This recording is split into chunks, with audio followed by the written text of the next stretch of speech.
Kembali di Market Review dan saya kembali lanjutkan perbincangan bersama Pak Ibnu Hadi, Duta Besar Republik Indonesia untuk Vietnam periode 2016 hingga 2020. Pak Ibnu, Ya, silakan dilanjutkan Pak Ibnu. Tadi sempat terputus. ya. Jadi Vietnam dalam hal ini memang cepat tanggap dalam menangani COVID-19. Saya rasa karena ini berkaca pada kasus sebelumnya waktu mengalami avian flu di mana Vietnam agak kedodoran. Dan sumbernya adalah sama yaitu China.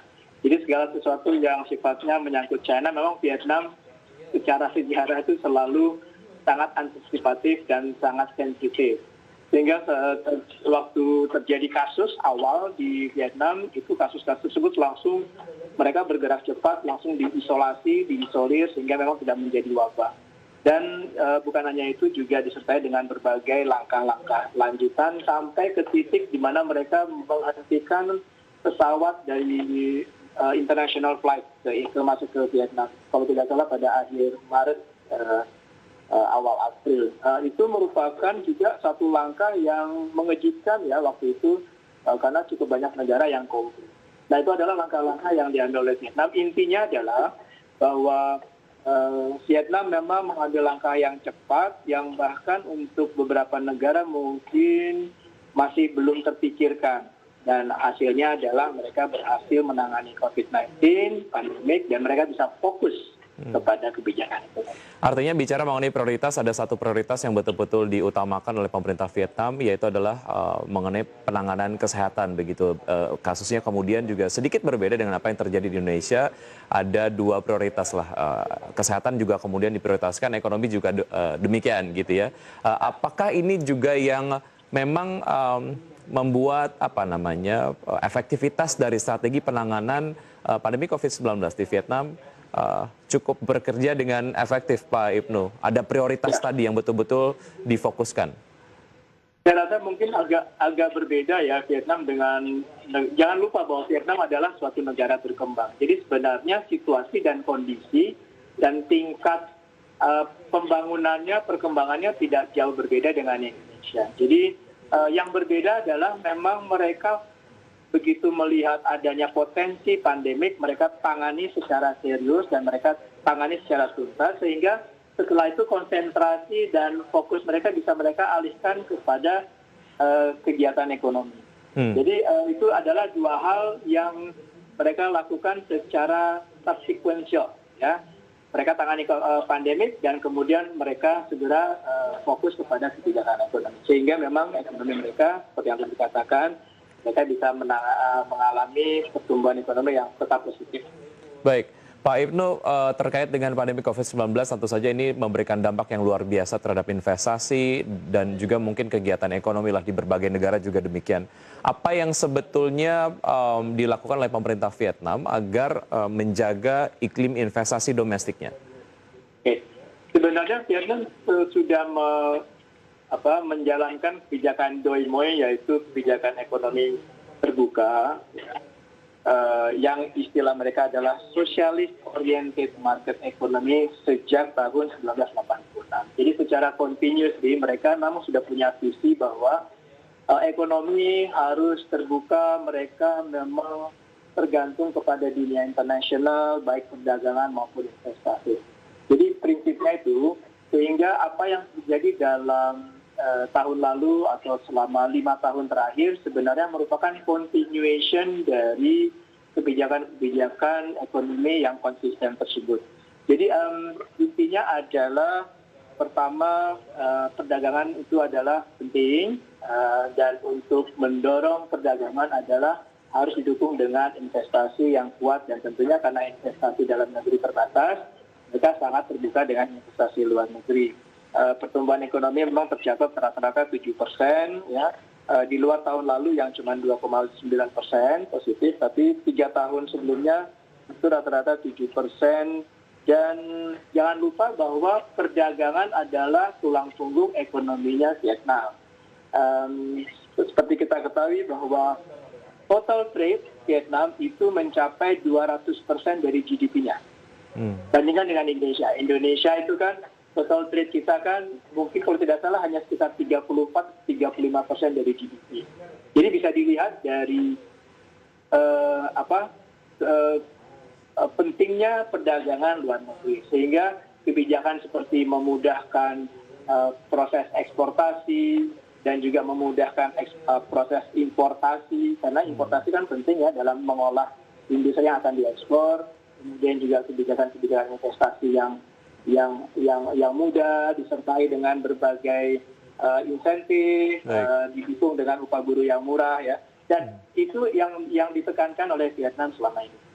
Baik, pada saat pandemi COVID-19 berbagai negara melakukan pembatasan kegiatan ataupun lockdown lah, dan itu juga kemudian dialami oleh Indonesia pada saat terjadi pembatasan aktivitas, eksportasi dan lain sebagainya, juga kemudian ada pekerja-pekerja yang tidak bisa masuk dan juga bekerja. Mungkin Vietnam juga nampaknya mengalami hal serupa, tapi apa yang dilakukan oleh Vietnam, Pak Ibnu, sehingga kemudian tetap eksportasinya dapat dijaga dan kegiatan perdagangan juga tetap berjalan walaupun ada pembatasan di berbagai lini? Ya, saya melihat bahwa Vietnam secara jeli melihat pembatasan pergerakan manusia, jadi melakukan pembatasan terhadap people's mobility, tetapi di lain pihak mencoba tetap mendorong pergerakan barang untuk perdagangan ya. Jadi dua hal yang berbeda. Jadi restriction on people's mobility, but at the same time try to maintain the movement of goods and services. Dan itu adalah bagian dari perdagangan yang merupakan tulang punggung ekonomi kita. Saya lihat dari awal mereka sudah sadar dengan dua hal yang ini ya, dan itu diterapkan di lapangan. Mungkin saya kurang tahu, mungkin Indonesia dalam hal ini mungkin di awalnya mungkin campur aduk ya, sehingga terjadi sedikit semacam kebingungan. Saya kurang tahu, tapi di Vietnam itu mereka sudah sadari. Dan dalam hal people's mobility, pada tahap berikutnya mereka menyadari bahwa mereka tetap harus memberikan fasilitas kepada para investor, kepada para businessmen yang memang mereka merupakan pemain-pemain untuk produk-produk Vietnam. Jangan lupa bahwa produk-produk ekspor dari Vietnam itu dibuat sebagian besar oleh PMA ya. Nah, mereka memberikan berbagai eksepsi, tapi tetap dengan protokol kesehatan untuk para investor tersebut. Sehingga terjadilah pesawat-pesawat khusus. Jadi memang secara komersial tidak ada jalur penerbangan, tetapi secara special flight itu tetap terjadi. Bahkan dalam seminggu itu bisa dihitung, misalkan terjadi 3 kali flight dari Korea waktu itu ya, saya kurang tahu sekarang ya. Dari Jepang juga demikian. Cina enggak. Jadi mereka tetap memfasilitasi para investor atau para bisnismen yang punya usaha di Korea, dari Korea di Vietnam maupun dari Jepang di Vietnam itu untuk tetap bisa berjalan. Bahkan ke titik di mana sebenarnya exception itu kan ada di peraturannya ya. Sebenarnya itu juga diperbolehkan untuk diplomat. Tetapi saya sendiri melihat di lapangannya bahwa saya sendiri merasa, sebagai diplomat, ya waktu itu saya masih di Vietnam ya, wah ternyata kok yang pengusaha ini malah lebih mudah mendapatkan izin untuk masuk dan keluar dibandingkan kami yang diplomat. Walaupun sebenarnya secara peraturan itu sama. Di situ terlihat bahwa memang Vietnam sangat mengutamakan kepentingan bisnis. Baik, apa yang dilakukan untuk kemudian didapatkan jalan tengah lah Pak Ibnu? Artinya berarti memang harus ada penegakan protokol kesehatan yang betul-betul ketat begitu ya, agar aktivitas kegiatan ekonominya juga berjalan, investasinya juga tetap berjalan, tapi penanganan pandemi juga bisa tetap berjalan. Sebelum kita bahas mengenai itu, saya akan menuju ke beberapa data yang sudah kami siapkan, diantaranya adalah mengenai pertumbuhan ekonomi 6 negara Asia Tenggara di tahun 2020.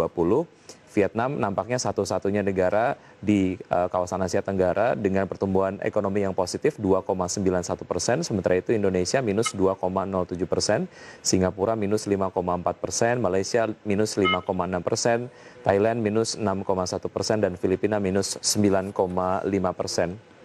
Dan berikutnya adalah mengenai prediksi Bank Dunia mengenai pertumbuhan ekonomi negara-negara di Asia Tenggara di tahun 2021. Vietnam 6,7%. Kemudian angka yang kurang lebih sama terjadi di Malaysia, Filipina 5,9%, Laos 4,9%, Indonesia 4,4%, Thailand 4%, dan Myanmar 2%. Dan data berikutnya tentu saja dapat Anda saksikan di layar televisi pemirsa mengenai skor ketahanan terhadap COVID-19. Vietnam di Asia Tenggara nampaknya juga menjadi negara dengan skor ketahanan terhadap COVID-19 tertinggi jika dibandingkan dengan negara-negara lainnya. Skor Vietnam 74,3, Singapura 74,2, Thailand 70,2, Indonesia 66,1, Malaysia 61,4, dan Filipina 48,9. Kami kompilasi datanya dari Bloomberg EP. Dan berikutnya adalah ini kita spesifik mengenai kedisiplinan lah warga negara dari setiap negara-negara yang kemudian dilakukan survei oleh Ipsos di bulan April tahun 2020 mengenai jumlah penduduk yang paling banyak mengenakan masker pada saat pandemi COVID-19. 91% dari warga negara Vietnam menggunakan masker pada saat itu. 83% warga menggunakan masker di Tiongkok, 81% warga di Italia menggunakan masker, setelahnya disusul oleh Jepang dengan 77% dan India 76%. Menyambung tadi Pak Ibnu, artinya memang ada satu penegakan aturan yang sangat-sangat disiplin. Kalau tadi di paket pengantar disampaikan sistem otoriter yang ada di Vietnam sangat memudahkan pengendalian pandemi COVID-19 di sana. Ini kemudian berdampak kepada kedisiplinan warga untuk mengikuti apa yang diinstruksikan lah oleh pemerintah. Nah, terkait dengan hal ini, jalan tengah apa yang ditempuh agar kegiatan ekonominya juga dapat berjalan dengan baik, disiplinnya juga tetap, pengendalian pandeminya juga tetap on track, Pak Ibnu? Ya, masalah disiplin ya mungkin ada pengaruhnya bahwa Vietnam merupakan suatu negara yang sifatnya sentralistis, satu komando yaitu dipegang oleh satu partai tunggal yang bernama Partai Komunis Vietnam.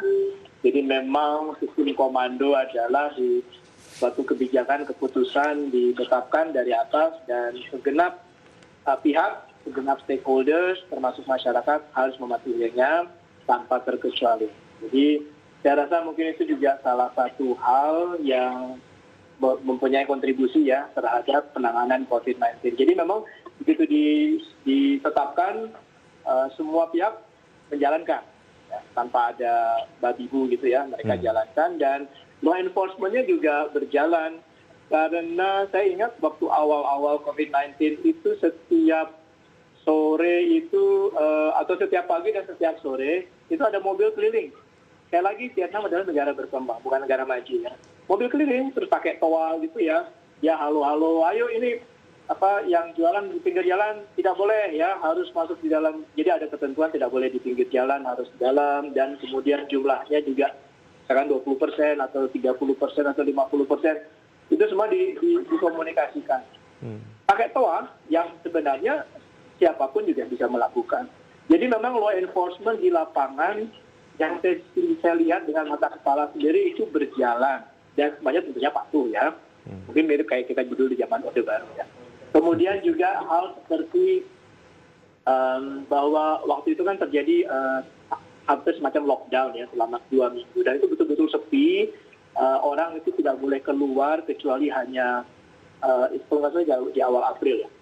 Kecuali hanya untuk beli bahan pangan pokok atau ke dokter ya, atau ke apotek ya. Jadi kalau saya sendiri keluar, kemudian kelihatan hanya nggak ada tentu arah, nanti pasti ada pihak yang mendekati, misalnya kamu mau kemana, ya. Kalau nggak jelas, suruh pulang. Bahkan waktu itu jam malam sebenarnya bukan jam malam, jam tutup toko itu kan jam 8 atau jam 9. Begitu sudah lewat dari jam 8, itu orang-orang masih ada yang berkeliling, diambil. Kalau nggak bisa kasih penjelasan yang jelas, itu ditaruh di kerangkeng.